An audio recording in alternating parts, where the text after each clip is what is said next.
Hello what's up everybody, my name is Nick and welcome back to my YouTube channel let me flow. हमारा पहला एक word है बायस्टैंडर। ये एक नाउन है। इसका मतलब होता है तमाशबीन या फिर दर्शक बोल सकते हो। मतलब एक ऐसा इंसान है जो किसी घटना का केवल दर्शक है, बल्कि वो उसमें शामिल नहीं है। मतलब उस घटना में वो पार्टिसिपेट नहीं करता है या फिर उस घटना का वो हिस्सा नहीं होता है। A bystander captured the moment Donald Trump was attacked during the rally. मतलब डोनाल्ड ट्रम्प की रैली के दौरान एक दर्शक था, मतलब एक तमाशबीन था, उसने उस पल को कैद कर लिया जब डोनाल्ड ट्रम्प पर हमला हुआ था। Many bystanders cheered when Elon Musk endorsed Donald Trump after the shooting. मतलब बहुत सारे ऐसे तमाशबीन थे एवं बहुत सारे ऐसे दर्शक थे, उन्होंने उत्साह व्यक्त किया या फिर अपने उत्साह को एक्सप्रेस किया जब एलॉन मस्क ने गोलीबारी के बाद डोनाल्ड ट्रम्प का समर्थन किया। He stood as a bystander while his friends played cricket. मतलब वो तमाशबीन की तरह खड़ा था, वो एक ऑडियंस की तरह देख रहा था जबकि उसका दोस्त क्रिकेट खेल रहे थे। नेक्स्ट वर्ड है हमारा कंडेमनेशन। ये एक नाउन है। मतलब किसी पर्सन की या फिर किसी चीज़ की निंदा बोल सकते हो, उसकी आलोचना बोल सकते हो। मतलब जैसे कोई भी पर्सन है या फिर कोई भी काम है या फिर किसी पर्सन का कोई विचार है, उसकी तीव्र आलोचना बोल सकते हो या फिर कड़ी आलोचना बोल सकते हो, बहुत ज़्यादा निंदा बोल सकते हो। इस वर्ड का यूज़ हम तब करते हैं जब हमें किसी पर्सन की या फिर किसी चीज़ की पब्लिकली किसी गलत काम के लिए निंदा करनी होती है, तो उस टाइम पर इस वर्ड का यूज़ करते हैं। There was wide spread condemnation of the attack on Donald Trump during the rally. मतलब रैली के दौरान डोनाल्ड ट्रम्प पर हमले की व्यापक निंदा हुई। मतलब हर जगह निंदा हुई, हर जगह आलोचना हुई, और ये जो आलोचना हुई वो पूरे वर्ल्ड में हुई। The secret services quick action received praise while the attack received universal condemnation. मतलब सीक्रेट सर्विस की तुरंत कार्रवाई की सराहना हुई। सीक्रेट सर्विस ने तुरंत कार्रवाई की, इस चीज़ की उनकी बहुत ज़्यादा तारीफ हुई, जबकि जो हमला हुआ है उसकी पूरी तरीके से पूरे वर्ल्ड में बहुत ज़्यादा निंदा हुई। अगला वर्ड है हमारा प्रोसिक्यूट। ये एक वर्ब है। इसका मतलब होता है किसी का अभियोग करना या फिर किसी पर मुकदमा चलाना। मतलब आप ऐसा बोल सकते हो किसी पर्सन पर कानूनी कार्रवाई करना, किसी पर्सन पर कानूनी मुकदमा चलाना। स्पेशली इसका उद्देश्य ये होता है कि किसी पर्सन ने बहुत ज़्यादा गुनाह किया है तो उसको कानून के तहत सजा दिलाने के रूप में इसका यूज़ किया जा सकता है। The authorities decided to prosecute the man who attacked Donald Trump during the rally. मतलब अथॉरिटीज़ ने उस पर्सन पर अभियोग चलाने का निर्णय लिया, उस पर्सन पर कानूनी तौर पर मुकदमा चलाने का निर्णय लिया जिसने रैली के दौरान डोनाल्ड ट्रम्प पर हमला किया था। Elon Musk stated that the attacker should be prosecuted to the full extent of the law. मतलब एलॉन मस्क ने ये कहा कि जो हमलावर था, जिसने हमला किया था डोनाल्ड ट्रम्प पर, उस पर पूरी कानूनी सीमा तक अभियोग चलाया जाना चाहिए या फिर उस पर पूरी कानूनी सीमा तक उस पर कानूनी मुकदमा चलाना चाहिए। The local authorities will prosecute anyone caught littering in public parks. मतलब जो लोकल अथॉरिटीज़ हैं उन्होंने जो पब्लिक पार्क्स होते हैं उसमें कचरा फैलाने वाले किसी भी पर्सन पर अभियोग चलाने का निर्णय लिया, या फिर ऐसा बोल सकते हो कि उन पर कानूनी तौर पर मुकदमा चलाने का निर्णय लिया। प्रीकैरियसली ये एक वर्ब है। इसका मतलब होता है कि कोई भी काम किया जाता है अस्थिरता से काम किया जाता है, अनिश्चितता के रूप में काम किया जाता है। मतलब ये एक ऐसी सिचुएशन को दिखाता है जिसमें हम कोई काम करते हैं बिल्कुल जोखिम भरे तरीके से करते हैं। The stage was precariously set up leading to concerns about Donald Trump's safety during the rally. मतलब स्टेज जोखिम भरे तरीके से सेट किया गया था जिससे रैली के दौरान डोनाल्ड ट्रम्प की सुरक्षा को लेकर चिंता और ज़्यादा बढ़ गई। Donald Trump's right ear was pierced as a stood precariously close to the edge of the stage.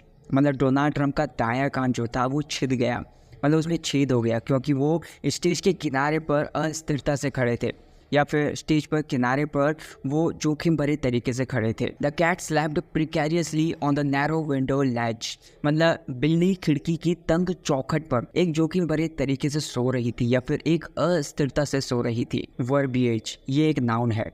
मतलब एक ऐसी सिचुएशन है जिसमें शब्दों का भंडार होता है, मतलब शब्द उसमें बहुत ज़्यादा होते हैं। ये अनावश्यक शब्द भी हो सकते हैं जिनका कोई भी यूज़ नहीं होता है। मतलब ऐसे शब्द जिनको हम यूज़ नहीं करने वाले हैं, जिनकी कोई भी ज़रूरत नहीं है, जिसमें सामने वाले पर्सन को उलझन में डाल सकते हैं। अब ये कोई भी स्पीच हो सकती है या फिर कोई भी लिखा हुआ काम हो सकता है। Elon Musk criticised the verbiage used by the media to describe the rally incident. मतलब एलॉन मस्क ने रैली की घटना का जो वर्णन करने के लिए मीडिया के द्वारा जो शब्दों का भंडार यूज़ किया गया है, उस चीज़ की एलॉन मस्क ने आलोचना की या फिर निंदा की। Her essay was marked down because it contained too much verbiage. मतलब उसका जो ऐसे था, उसके ऐसे के अंदर बहुत ज़्यादा शब्द थे, मतलब हद से ज़्यादा शब्द थे, जिसकी वजह से बोरियत आ रही थी। तो इसी की वजह से उसके ऐसे को कम अंक दिए गए। अगला वर्ड है हमारा अनवार्निश्ड। ये एक एडजेक्टिव है।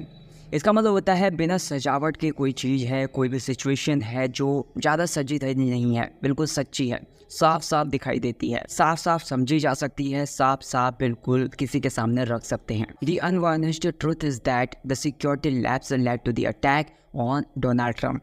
मतलब अनवार्निश्ड सच्चाई ये है या फिर साफ साफ सच्चाई ये है कि सुरक्षा में चूक के कारण या फिर सुरक्षा में जो भी लापरवाही की गई है उसकी चीज़ की वजह से डोनाल्ड ट्रंप पर हमला हुआ है। She always gives an unvarnished opinion about my cooking. मतलब वो हमेशा मेरे खाने के बारे में अनवार्निश्ड राय देती है, मतलब साफ साफ राय देती है, सही तरीके से राय देती है, एक ऐसी राय देती है जो सबके लिए ज़रूरी भी होती है, सही भी होती है। नेक्स्ट हमारी एक फ्रेज़ है एट स्टेक।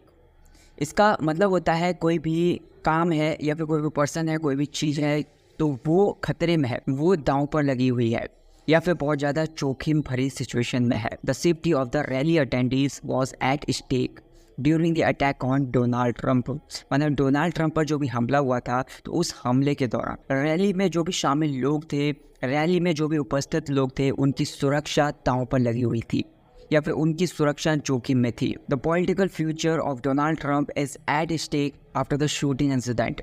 मतलब गोलीबारी की घटना के बाद डोनाल्ड ट्रंप का जो भी राजनीतिक भविष्य है या फिर पॉलिटिकल फ्यूचर है, वो दांव पर है या फिर वो जोखिम में है। His job is at stake due to the repeated mistakes. मतलब बार बार गलतियां जो भी वो कर रहा है, तो बार बार गलतियों की वजह से उसकी नौकरी दांव पर है या फिर उसकी जो नौकरी है वो खतरे में है, जोखिम में है। रिप्रीव ये एक नाउन है। इसका मतलब होता है कि कुछ टाइम के लिए छुटकारा बोल सकते हो या फिर कुछ टाइम के लिए राहत बोल सकते हो। जैसे किसी पर्सन को कोई दंड मिला हुआ है, कोई पनिशमेंट मिली हुई है, वो भी निगेटिव सिचुएशन में, तो उसके लिए कुछ टाइम के लिए राहत बोल सकते हो। उसको छुटकारा दिया जा रहा है, कुछ टाइम के लिए दिया जा रहा है, मतलब उसके दंड से, उसकी जो भी संकट भरी सिचुएशन है उससे उसको कुछ टाइम के लिए छुटकारा दिया जा रहा है। The security team received a brief reprieve after ensuring Donald Trump safety. मतलब डोनाल्ड ट्रंप की सुरक्षा सुनिश्चित करने के बाद सुरक्षा टीम को थोड़ी सी राहत मिल गई या फिर थोड़ी सी ऐसा मतलब उनको संतुष्टि मिल गई कि अब डोनाल्ड ट्रंप सुरक्षित हैं। The rain give a reprieve from the scorching heat. मतलब जो बारिश पड़ी है, तो बारिश ने झुलसाने वाली गर्मी से राहत दे दी है। मतलब बहुत तगड़ी गर्मी हो रही है, चुभती हुई गर्मी हो रही थी, तो उस गर्मी से बारिश ने राहत दे दी। तो मतलब ये जो राहत मिली है वो कुछ टाइम तक मिली है। मतलब जब तक बारिश पड़ी रहेगी या फिर जब तक बारिश पड़ेगी तब तक हमें राहत मिलेगी, मतलब कुछ टाइम के लिए राहत मिलेगी। असैसिनेट ये एक वर्ब है। इसका मतलब होता है कि हत्या कर देना, किसी इंपॉर्टेंट पर्सन की हत्या कर देना। The attacker attempted to assassinate Donald Trump during the rally.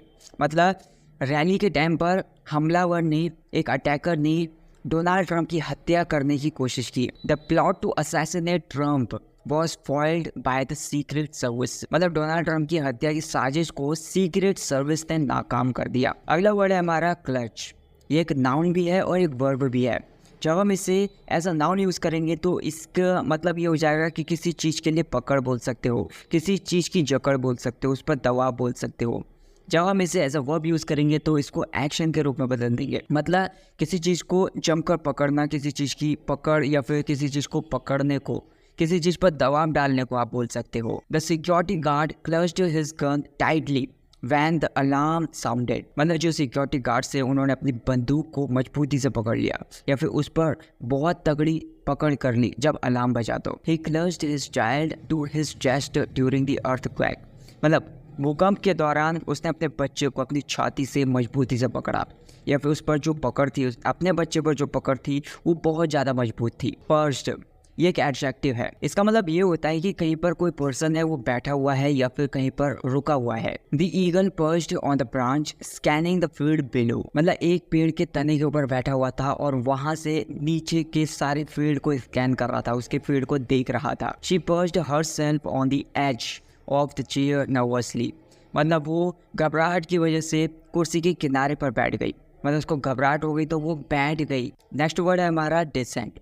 ये एक वर्ब है, इसका मतलब होता है नीचे उतरना या फिर नीचे गिरना। The helicopter began to descend slowly towards the landing pad, मतलब लैंडिंग पैड की ओर हेलीकॉप्टर धीरे धीरे नीचे उतरने लगा। The temperature began to descend rapidly as winter approached, मतलब जैसे ही सर्दियाँ आई तो सर्दियाँ आते ही टेम्परेचर धीरे धीरे गिरने लगा या फिर धीरे धीरे कम होने लगा। So that's it for this video. I hope आपको ये वीडियो पसंद आई होगी। आपके जो भी डाउट्स हैं, आपके जो भी वर्ड्स हैं जिनके ऊपर आपको डाउट है, उन सारे वर्ड्स को मुझे कमेंट सेक्शन में बताइए ताकि मैं उन सारे वर्ड्स को अपनी वीडियोस में लेकर आपके डाउट्स को क्लियर कर सकूँ।